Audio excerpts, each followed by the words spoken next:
À bien des égards, l'histoire du Portugal est une histoire d'ambition, que l'on navigue avec fascination.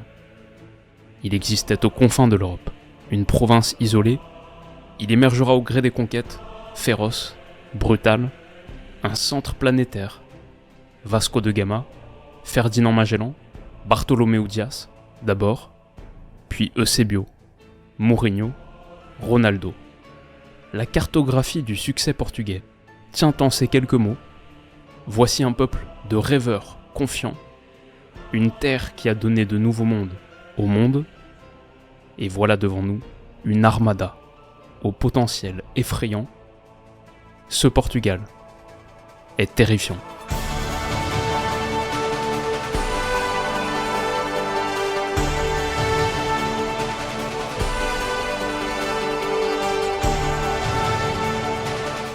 Les amis, bienvenue, j'espère que vous allez tous très bien, très content de vous retrouver pour ce 21e épisode de Retour.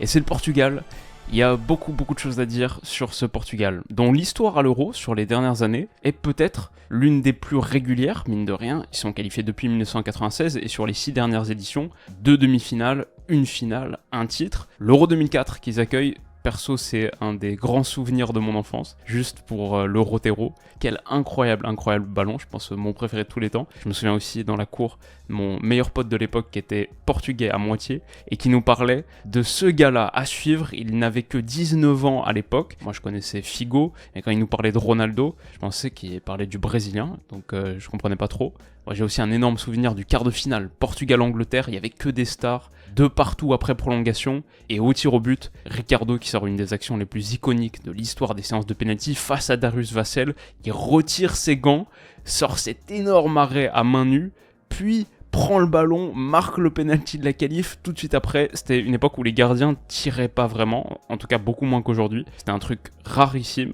et qui m'avait choqué.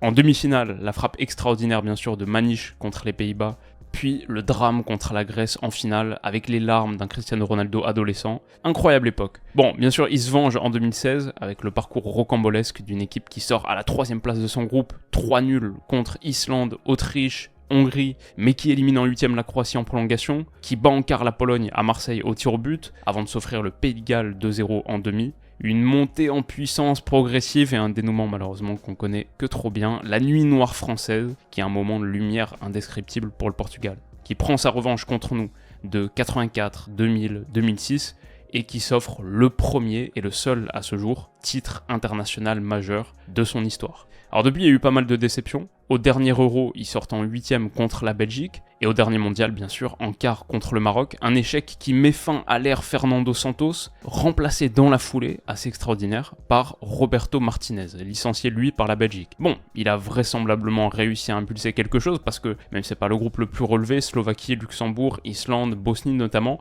et le Portugal fait le meilleur parcours des équipes qualifiées à l'Euro. 10 matchs, 10 victoires, 36 buts pour, 2 contre. Le Portugal a roulé sur tout le monde et a donc la meilleure attaque et la meilleure défense de ces phases de qualif, personne n'a fait mieux. 3 matchs amicaux depuis une victoire écrasante contre la Suède 5-2 en mars et avant-hier 4-2 contre la Finlande. J'en ai vu quelques extraits, on va discuter de ce match. Mais entre les deux, il y a eu la première défaite de l'ère Roberto Martinez, une petite surprise, 2-0 contre la Slovénie, après pas mal d'expérimentation dans ce match et un 11 qui ressemble pas trop a priori à ce qu'on verra à l'Euro. Alors justement, discutons-en. Roberto Martinez a donné sa liste l'autre jour et c'est une liste définitive, donc on a les 26 noms. Bon, le moins qu'on puisse dire, c'est que c'est une liste impressionnante. Le Portugal a la 3e valeur marchande cumulée Transfermarkt de toute la compétition, devant l'Espagne qui a pourtant 29 joueurs, qui n'a pas encore fait son tri définitif, loin devant l'Allemagne aussi par exemple. Ouais, franchement le Portugal, on va le voir, c'est très costaud. Au point même où Roberto Martinez a pu se passer de quelques gars, franchement la liste n'est pas scandaleuse, mais c'est vrai qu'un Pedro Gonçalves par exemple, poté, Sporting, champion, qui a fait une énorme saison, toute compétition confondue pour lui, c'est 17 buts,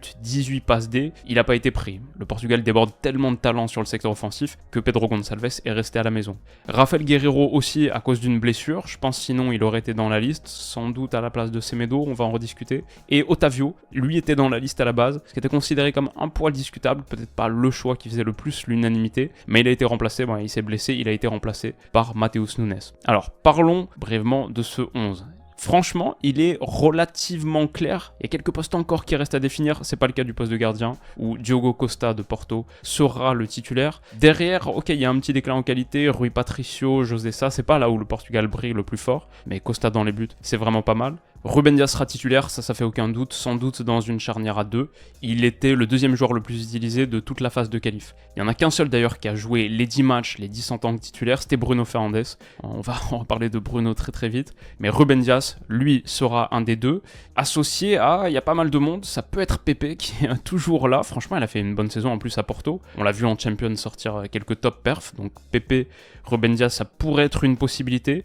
Sinon, il y a Antonio Silva de Benfica, à 20 ans, un des gros talents portugais, un des centraux les plus prometteurs. Avec le Portugal, je crois, ça n'a jamais été parfaitement, pleinement convaincant, mais c'est une superbe option à avoir. Je sais pas s'il part dans un rôle de titulaire. Il y a aussi Gonçalo Inácio, un autre central très prometteur, 22 ans du Sporting, qui a fait une énorme saison.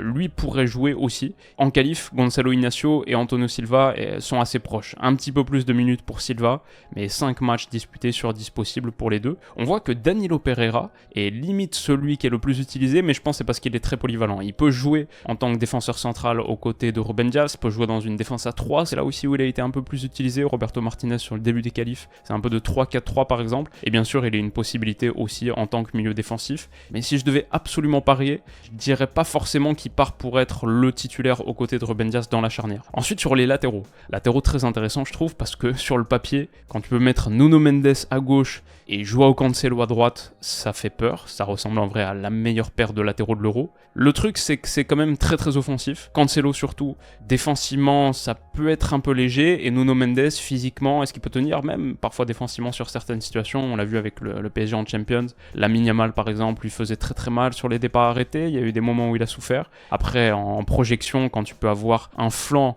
Nuno Mendes, Rafael Leao, c'est assez costaud. Je peux pas dire que Semedo aura des minutes significatives, je pense qu'il est le 4e latéral dans la hiérarchie. Par contre, Diogo Dalot, qui a sorti une vraie belle saison à United, peut être à la fois le suppléant à droite, le suppléant à gauche aussi. Sur beaucoup de matchs de qualif, c'était Cancelo, Dalot, parce que Mendes n'était pas remis. Et après, il y a aussi un monde où Dalot peut prendre la place de Cancelo, si tu veux une option un petit peu plus safe défensivement, parce que Cancelo, c'est pas là où il brille le plus fort. Je sais qu'il y a pas mal de suiveurs de la sélection qui aimeraient voir plutôt cette ligne de 4 d'ailleurs. Nuno Mendes, Ruben Dias, un Pepe ou Antonio Silva, Inácio ou quoi, et Dalot en tant que latéral droit. Bon, peut-être ça dépend des matchs. Cancelo a quand même été très utilisé, le 4e joueur le plus utilisé de la phase de qualif. Mais on voit, Diogo Dalot est pas loin derrière, c'est le 7e. Et la bonne chose avec les deux, même si les deux sont sur le papier plutôt des latéraux droits, c'est qu'ils peuvent aussi jouer à gauche. Il y a de la flexibilité ici. Alors devant eux, le milieu de terrain titulaire, pour le coup, il me semble relativement bien défini. Sur les derniers matchs, on a vu quelque chose se dessiner. Ces 3 joueurs qui sont en très grande forme, qui sont à un niveau spectaculaire. Joao Palhinha en 6, je sais pas si on peut vraiment dire qu'il est sous-coté. Il était très proche du Bayern l'été dernier, peut-être ça va se faire cet été. À 28 ans, c'est un 6 qui 6. Si tu veux un milieu équilibrant, un vrai milieu défensif de protection, tu peux difficilement faire mieux que Joao Palhinha, qui est top 1% en Europe sur le nombre de tacles par match. Ça fait 2 saisons consécutives, je crois qu'il est le joueur de Première Ligue avec le plus de tacles réussis.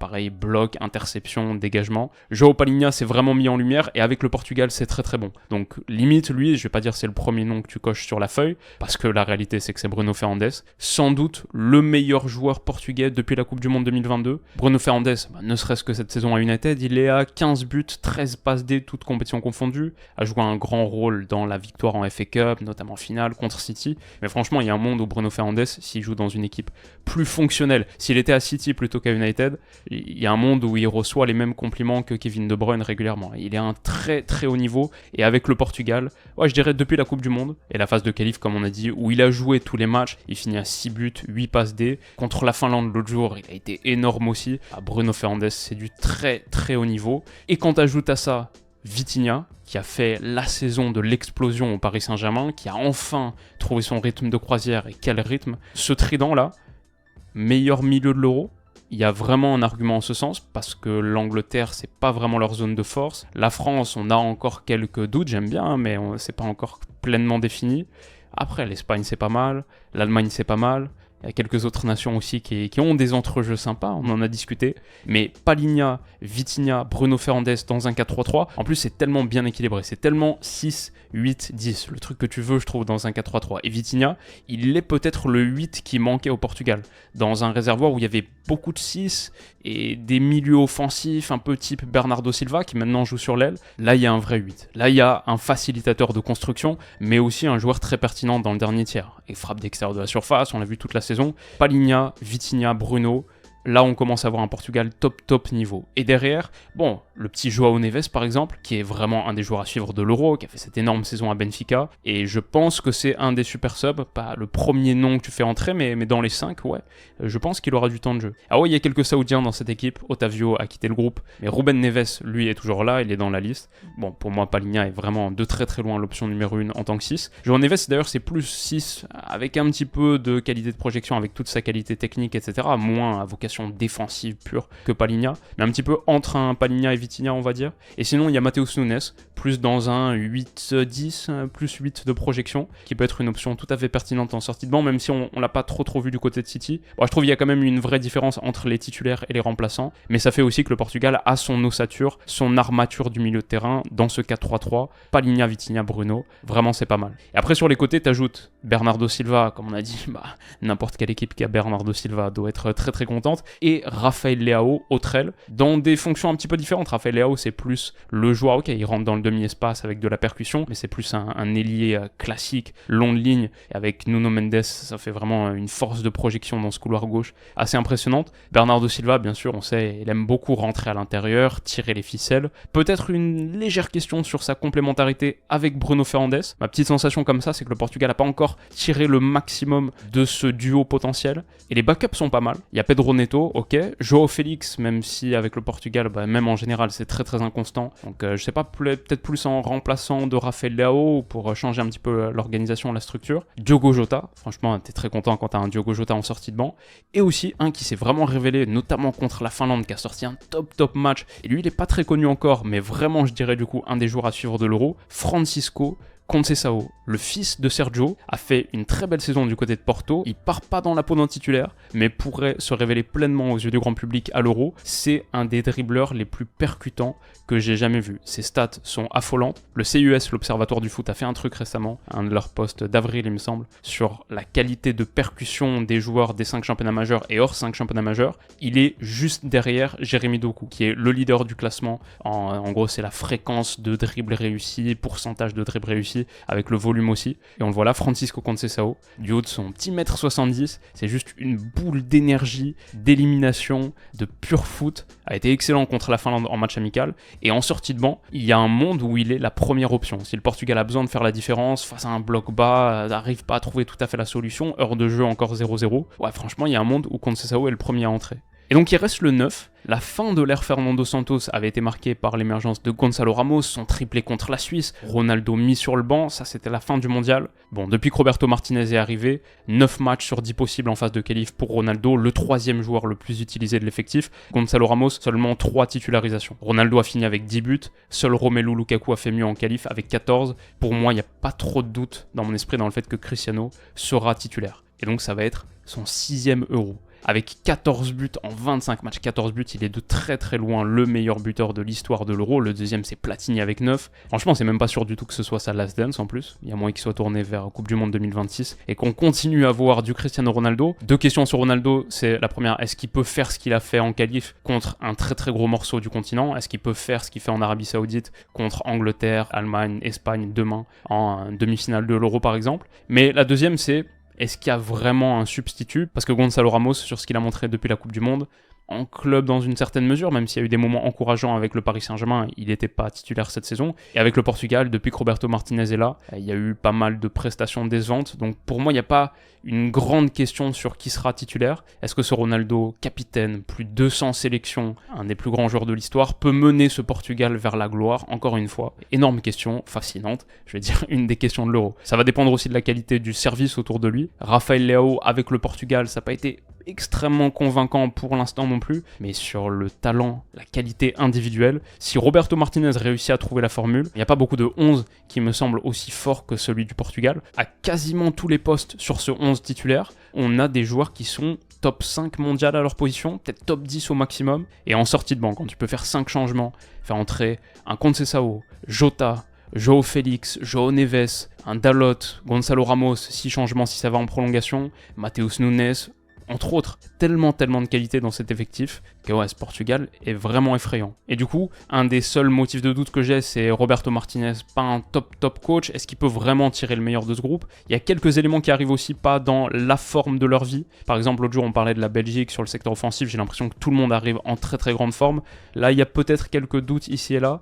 Et enfin, c'est un point négatif entre guillemets, c'est juste toutes les étoiles semblent tellement alignées que presque ce Portugal peut que décevoir. Même le groupe F dans lequel ils sont, République tchèque, Turquie, Géorgie, c'est des bonnes équipes, des équipes qui m'intéressent beaucoup, hein. J'en ai parlé dans ces épisodes, mais il n'y a pas de gros deuxième qui peut challenger pour la première place du Portugal. Normalement, le Portugal est censé faire minimum 7 points et finir à la première place. Et donc, si le Portugal finit premier, vous savez que j'aime bien regarder un petit peu la suite du tableau, je trouve que le Portugal a été très bien loti. S'ils finissent effectivement premier du F, ils prennent un troisième, pas un deuxième, donc ça c'est déjà pas mal. Mais ensuite, en quart de finale, à Hambourg, ce serait contre le deuxième du D ou le deuxième du E, pas un premier de groupe. Forcément un deuxième, le deuxième du D ou le deuxième du E en quart de finale. Le groupe D c'est celui de la France, avec Pays-Bas, Autriche, Pologne. Si on finit premier, c'est pas garanti, mais si on finit premier, peut-être un Pays-Bas, Autriche.